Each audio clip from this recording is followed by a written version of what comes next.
Chi o kaon sila Chi. Gaan ako sila pagkaon. Utos na ko sa plastic. Itong ano pa. Himay-himay na. Tapos itanapon ako sila o ng jungle ba mga for kitten. Ayan. Sila Chi o. Ayan ang mama. Ayan ang mama. Ayan. Kain na sila.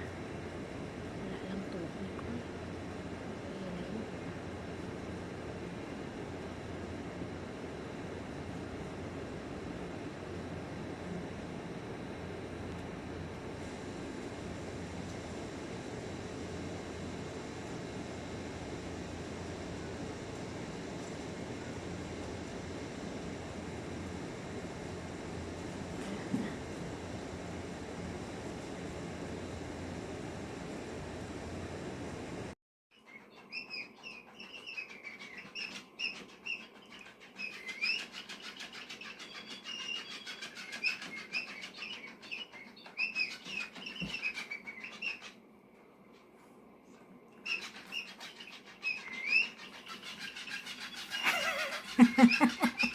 Napagod na yung ibon. Pagod na sa'yo. وين الرحمة؟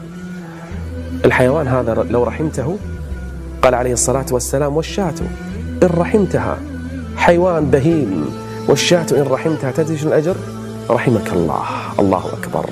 هذه أمثالكم كما قال الله عز وجل، بل كلها تسبح الله عز وجل، حتى الحشرات. حتى الحشرات يعني حيوان أليف عندك، لو الطيور تضع لهم ماء، تضع لهم طعام، تعرف شنو الأجر؟ في كل كبد رطبة أجر. الراحمون يرحمهم الرحمن. أخلاقنا مع الحيوانات والبهائم تحتاج إلى تنبيه وتذكير. حتى الكلب لا تظلمه ولا تهينه، بل سقيه أدخل رجلا إلى جنة عرضها السماوات والأرض. هذه مخلوقات محترمة فاحترمها كما أمرك الرب عز وجل. هذه من مكارم الأخلاق.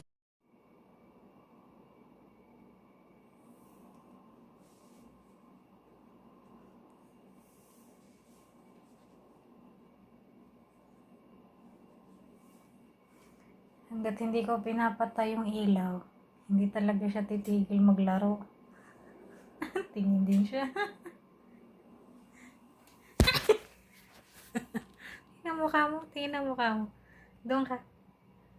Dito ah. Wala na. Nagtago na siya.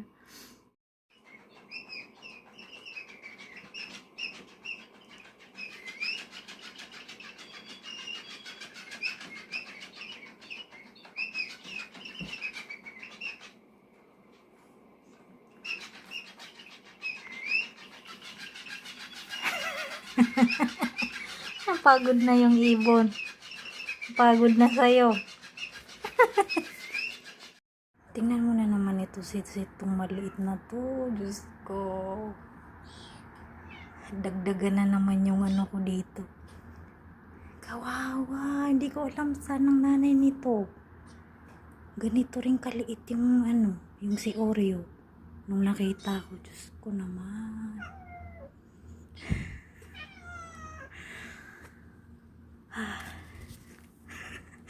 Sumasakit na yung ulo ko sa kanila, tapos yan yung pinapakain ko.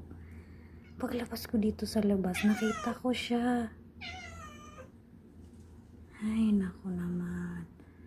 Ang liit niya. Parang ganito rin si Oreo nung nakita ko. Ganyan kaliit. Kawawa. Ang ganda niya. Oh, parang ano siya. Anak siya ng ano. Yung sa ano. Pusa sa bahay.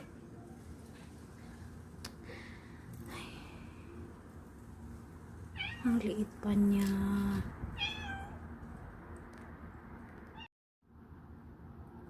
Ay, naku naman. Parang lagi na lang akong lapitin ng pusa ba? Wawa naman. Nakita na naman ito ng amo ko. Magagalit na naman yan. Dito lang siya sa ano, sa labas ng bahay namin. Sa labas ng gate. Yung ano. Hoy, huwag mong awayin yan. Shh. Yun yung isa, nawala na yung mga sugat-sugat niya sa ano, yung pantal niya sa katawan.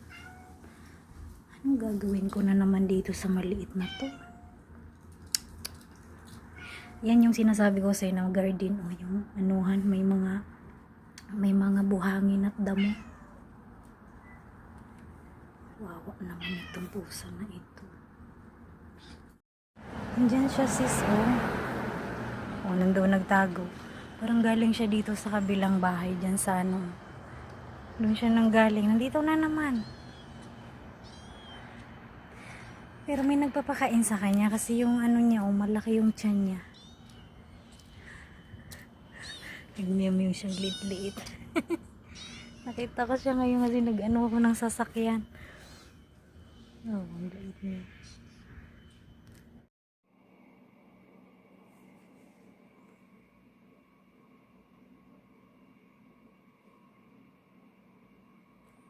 Malaki na siya.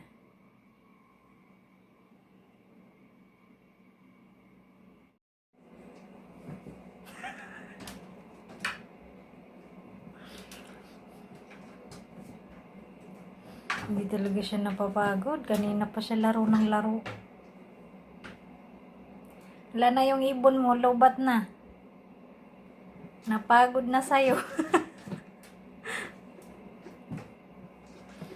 Sobrang hyper niya.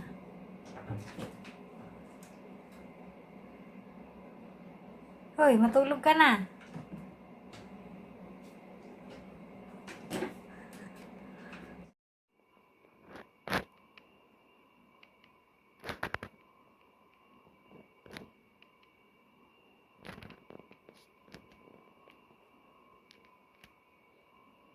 Sila lang dalawang magkasundo.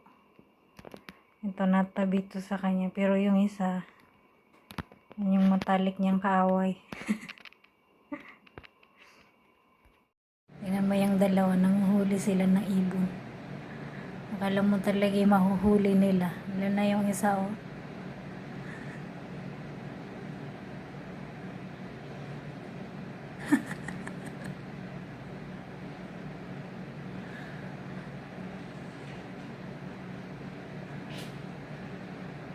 Gano'ng kalaki ang isa si Yuki.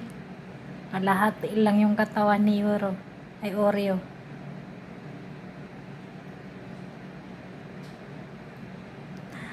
Binibigyan ko kasi sila ng mga pagkain niya, kaya nagpupunta sila dyan. Yung mga ibon.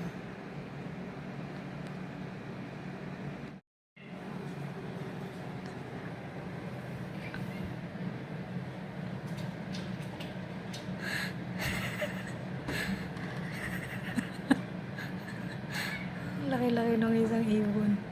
Hindi niyo mahuli? Malis na si Yuki.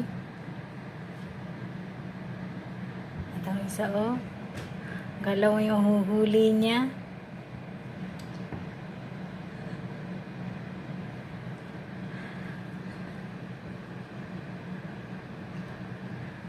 Ah, Yuki. Ikaw malis doon. No? Wala nang malis na yung katandim niya. Siya na lang. Aliw na aliw siya sa mga ibon. Hindi siya umaalis doon. Ito yung buntot niya.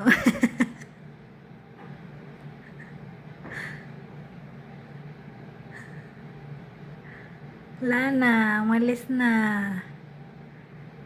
Wala na ang ibon.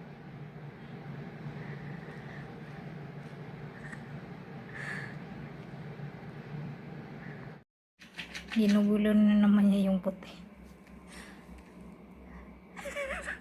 Hoy! Hoy! Inamoy. Kaya kanya inaaway. Galit na siya. Nagalit na naman siya. Galit na siya. Sokar. Sobrang kulit kasi nito. Sobrang kulit.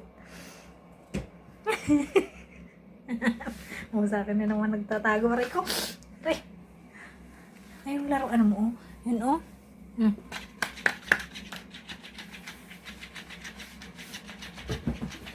sila. Nag-away na naman. Ah! Away na naman sila. Ito yung pusa doon sa kapitbahay. Gutom na gutom siya. Binigyan ko siya ng manok. Pero maganda yung katawan niya. Hindi na siya payat. Malaki na rin siya. Kaso babae.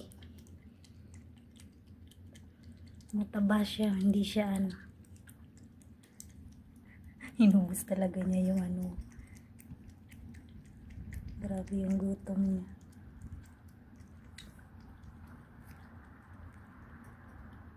Ako muna dito kasi wala yung amo ko.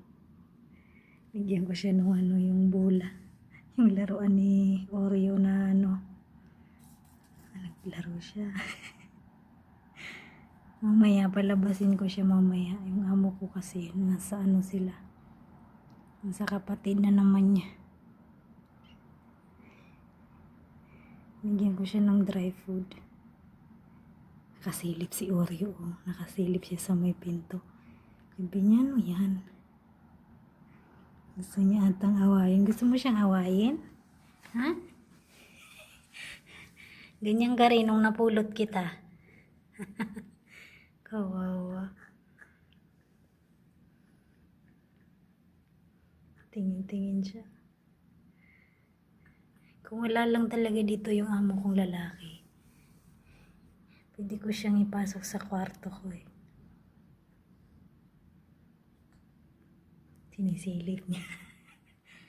Kasi, natatakot kasi ako baka kasi niya, awayin niya eh. Hala ka. Yung bula mo Kailangan ko maglaro yan siya. Laki na rin siya yung na naman yung pagkain na naman yung target nito eh. Sobrang takaw rin kasi nito. Wala silang pinagkaiba ni Yuki. Mata ako kumain. Yan ka lang wag mong awayin. Tingnan mo siya pag nagsi-CR, ganyan siya.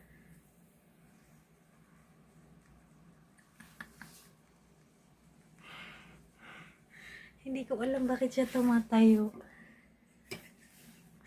Yan talaga napansin ko sa kanya, every time na magsi-CR siya, tumatayo siya.